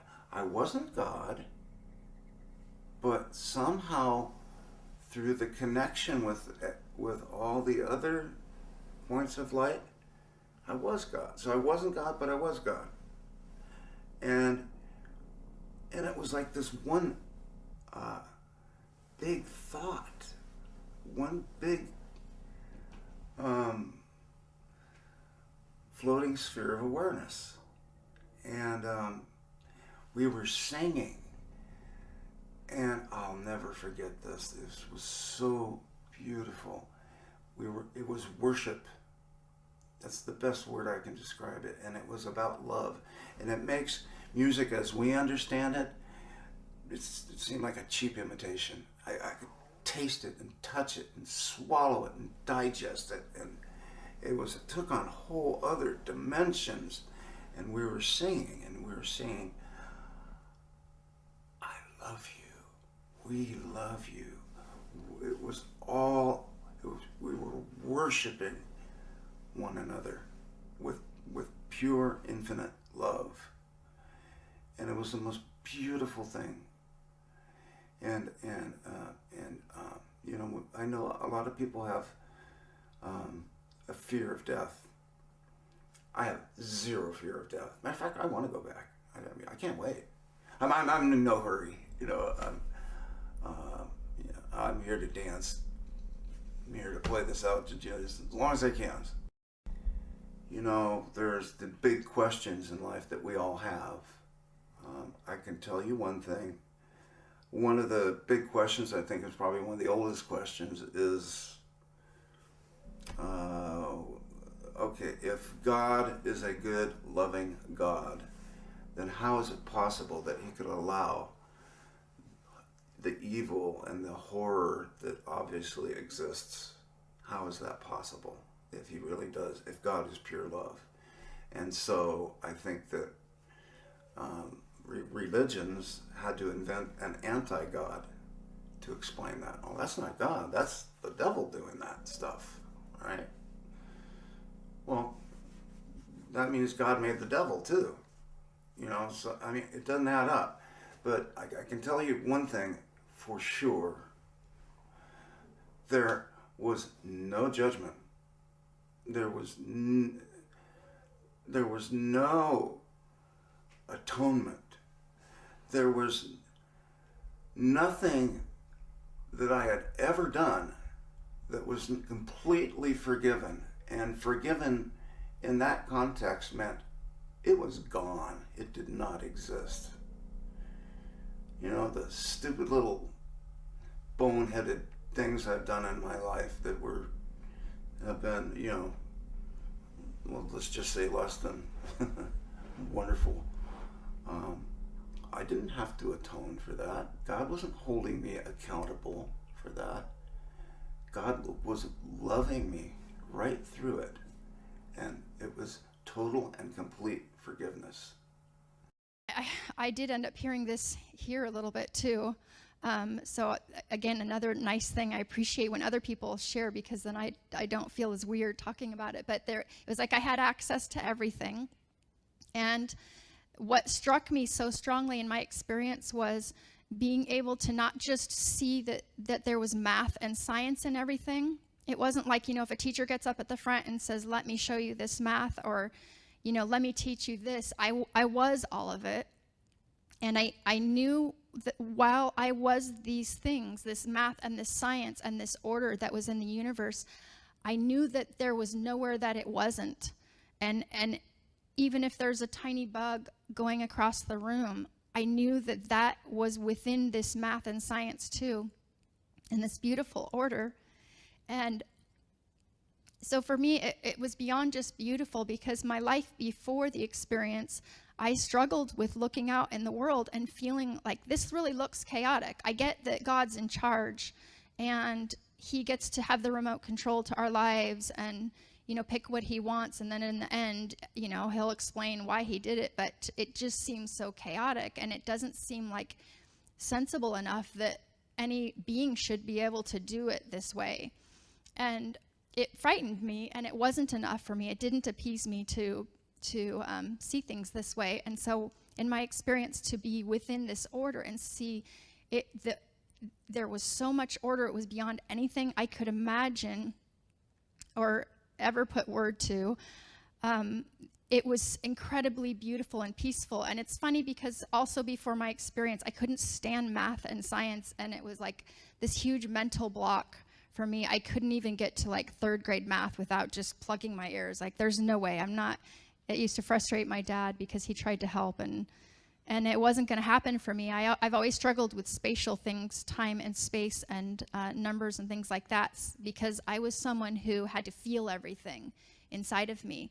So to be having teachers in school trying to teach me something that I couldn't step inside of and feel or taste just didn't work for me. And then being in this experience where I could feel it all, it was really, really cool. When I was out in this part that I just say I'm out in the universe, I had this understanding that the way everything worked in the universe was almost as if there was like a big clockwork thing going on in the sky, is like where everything fit, and this clock thing was happening, and it was perfect, and everything reflected everything. There was this reflection thing going on where the above reflected everything here, and here reflected there, and you know, even within our own bodies, there's like, it's reflecting everything outside of it, and I could just be part of it. It's not that someone sat down, like I said, and gave me all the nitty-gritty details. I could feel it, and I knew it, and I trusted it because it was, and because I was it, and it was perfect. And I could see my friends pull my bloated purple body to shore and watch them start CPR. And I had a wonderful life. But even as I watched that, I knew that I was home. And I had no intention of returning. And these people, or spirits, started taking me down this beautiful pathway that exploded with colors and flowers and the aromas of flowers, which is what speaks beauty to my soul. And I absolutely believe that God presents to each one of us the experience at the time of our death that does speak beauty to us, that lets us know that we are known and loved.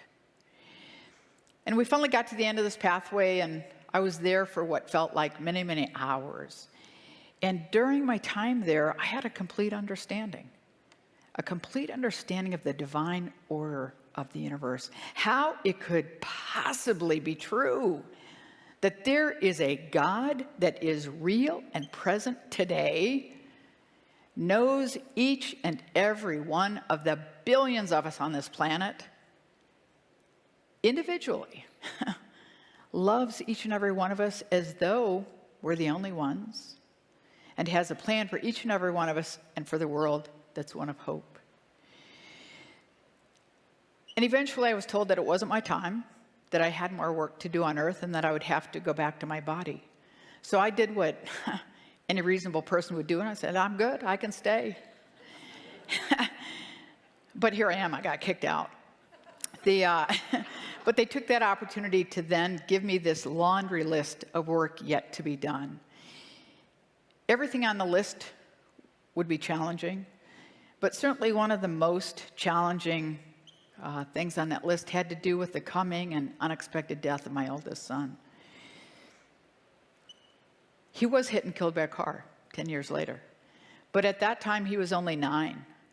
And when I asked the obvious question of why my boy, I was immediately returned to my life review, where I had been shown the truth in God's promise that beauty comes of all things, eventually. And I was reminded that it is always a matter of trust, trusting God's promises to us.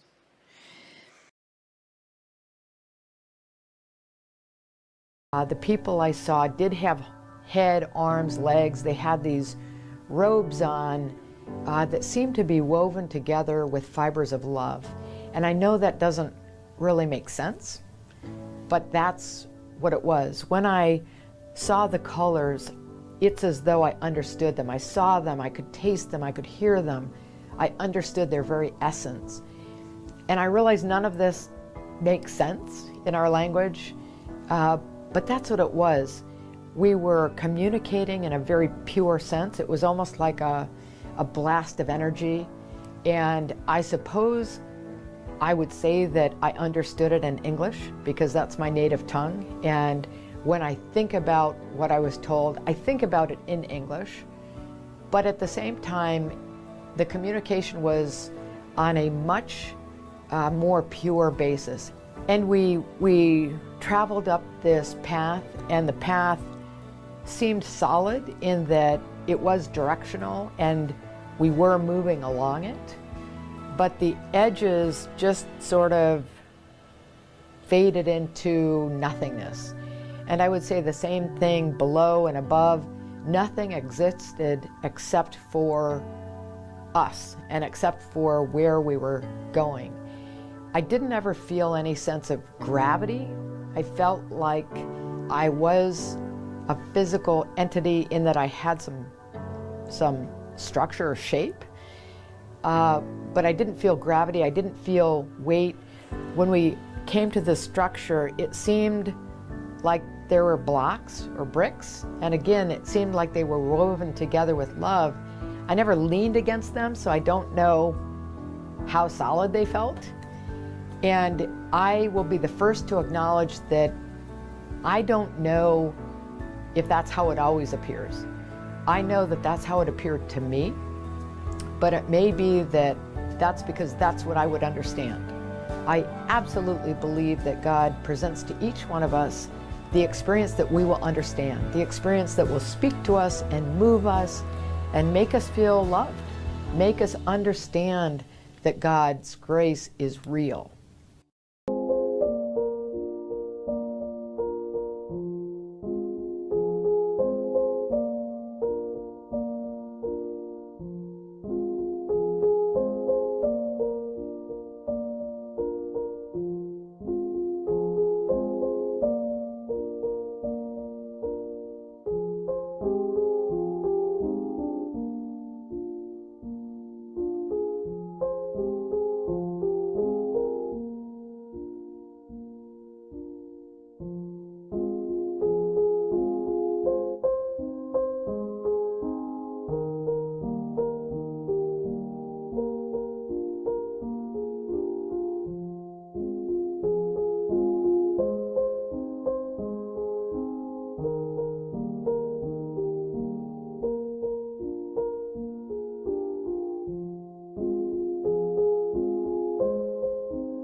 came over the front deck of the boat. I could feel my spirit peeling away from my body, sort of like peeling apart two pieces of tape. And eventually my body broke free from the boat, and my spirit rose up and out of the river. And this is an example of a time when it's so wonderful to talk to people who get it. Because the magnificence of and the intensity of this joy of just having the water fall away from me and rising up was just, as you know, indescribable. I mean, it was incredible. And so I rose up and out of the river, and I was immediately greeted by a group of somethings. You know, people, spirits, beings. I'm never quite sure what name to give them because those words mean different things to different people, but they were people I had known forever, and I knew that they had known me for as long as I had existed. And they were so absolutely overjoyed to see me and welcome me and greet me, and I knew that they were there to guide me. I knew they were there to protect me. And I just couldn't believe it. I was absolutely overcome with a sense of being home, which again is it's so much fun to say that in a group of people who get it. I mean, I was finally home, and I was going to sleep in my own bed, and it was great.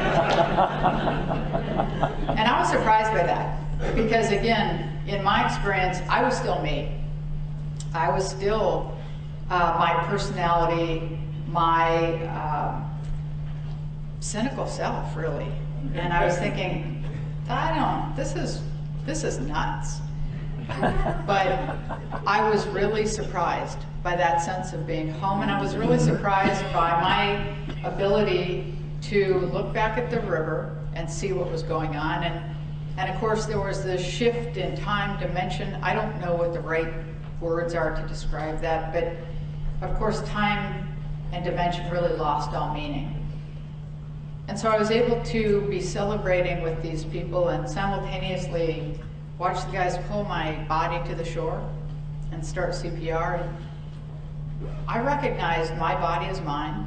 I recognized it as my life, that it represented my husband, my 4 young children. And I was really surprised by the fact that I wasn't going back. And I was not a person who was trying to escape something. I had a great life. I still have a great life. I had a great job. I had a husband that not only loved me, but I loved dearly. And I had 4 young children that I loved more than I could ever imagine loving something on earth. I had a great life, and I had every reason to come back. But I had no intention of coming back. Now keep in mind, I mean, people have oftentimes asked me, well, didn't you feel guilty? And you know, I like to say, well, keep in mind that I had already been reassured by Christ that they would be fine. So that's my story, and I'm sticking to it. But I was really surprised by that. And so I said, okay, well, that's all good, but they're taking me. And we started down this path toward this great dome structure of sorts, and I'll try to be a little more concrete, because a lot of people have asked, well, what was it actually like? And for me, I will say that it was so incredibly beautiful. It was this path was an actual, seemed like a physical path, like a road, but everything else was limitless. It wasn't like it was a hallway. It was an incredible expanse. And I absolutely believe that God speaks to each of us in the way that we will understand, and sends us most gentle messengers to come and collect us. And what speaks to me, what truly, truly moves my soul, is color and flowers and aromas, the aromas of flowers. And that's not true for everyone. I mean, I think that's one of the reasons why when people talk about NDEs, they say, oh, well, you know, they're not all the same. But I would say, for example, when it comes to beauty, they are all the same. So many people talk about intense beauty, albeit different beauty. I like the mountains, I don't like the desert. Other people like the desert. I mean, it's a different beauty. So what speaks to me is color, for example. And this pathway, these people, this hall was absolutely exploding with the essence of color. I could see and experience and feel and taste every color of the rainbow and more, all at the same time. And it didn't make brown. You know, it was an understanding of every color. And the intensity was, of course, beyond anything, you know, we see here. I mean, the colors here, the feelings here are so pale in comparison. And flowers everywhere, and intense flowers. And again, the flowers, the aromas, as so many of you can understand, it was though I understood the aroma. I was part of the aroma. I was part of all of it, and it was all part of me. And everything was infused with an absolute, pure, unconditional love of God. If I can do something that makes a difference in the world with the catastrophe that happened, then that makes it worth it. Then that makes it in some ways okay, or at least a little bit better. I mean, there's so much division in the world. Everything teaches us that we're separate. You're of that political party, I'm of this one. You're a woman and I'm a man, or you're gay and I'm straight, or you're black and I'm white, or I mean, there's all this segregation, all this division. The one thing that was so profound in my experience was the oneness, realizing that we are connected, that I am you and you are me, and that we're really here together. We're all in this together. There's no stepchildren in this family of God. And also the love I felt. I have embraced that love is the most powerful force in the universe. Love can heal everything, and it can heal anything if we can simply come together. And in many ways, too, I embrace that as well. You know, I used to live in a fear that the world was going to end or God was going to come and fix it. Now I'm a firm believer that it's up to us, that we're divine, powerful beings. And that if we can embrace that love that is within each of us by loving ourselves and then loving others, that's the ripple effect. That's what creates heaven right here. You know, there's nowhere to go or anything to be. It's to really embrace and love each other here, and suddenly that beautiful place becomes the ground under our own feet. The oneness, the connection that we have. And it doesn't matter who said it. There's been many masters, you know, Buddha, Jesus, Muhammad, I don't care which one. I mean, Gandhi, Mother Teresa, it doesn't matter. The homeless guy on the street, I mean, we are all masters. You will never encounter someone that's not a magnificent, glorious, divine being. I mean, there's this whole great big universe. Universe. I love that because una means one and verse means song. There's this one big song. And each and every one of us have a part to play in that, a part to sing. And I sing at a tone that's far different than yours. And every tone comes together in the perfect melody, the perfect harmony. And it's already happening. We don't see it because we see ourselves as separate, but if we realized and stepped into the oneness that we already are and sang our song so brightly and shined as we do, it's like the stars. Everyone has a different twinkle, but when you look at that Milky Way and that galaxy, you say, wow, look how beautiful it is collectively. Look how beautiful the stars are individually. And that's how we are. We're already that. There's nothing to become.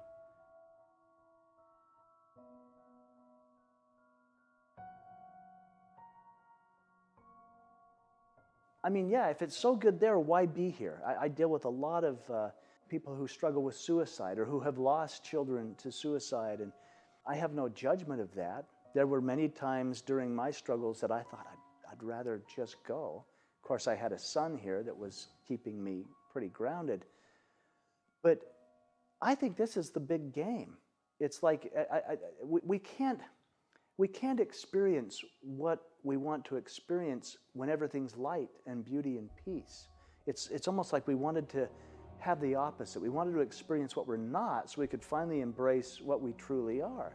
I'll go back to my old football days where they would draw it on the chalkboard and all the X's and O's and everything looked perfect, and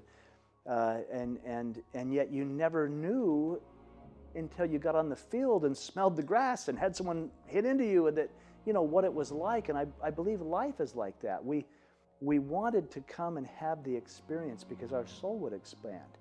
And while we're here, we just think, oh my gosh, I can't do this. I mean, this is too hard. But our higher self, our higher knowledge thinks, yeah, but that's why you came. I mean, it's easy for me to sit in a beautiful house and say life is good. And there's people that suffer, struggling. I mean, I'm working with some folks that work with human trafficking.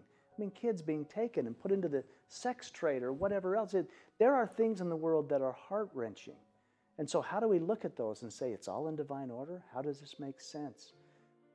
I embrace it as a perfect opportunity to be love. How can I shine light in dark places? How can I embrace things and make a difference? And I realize I'm just one. I'm just one guy, but gosh, can I make life better for somebody today? Can I do something for someone?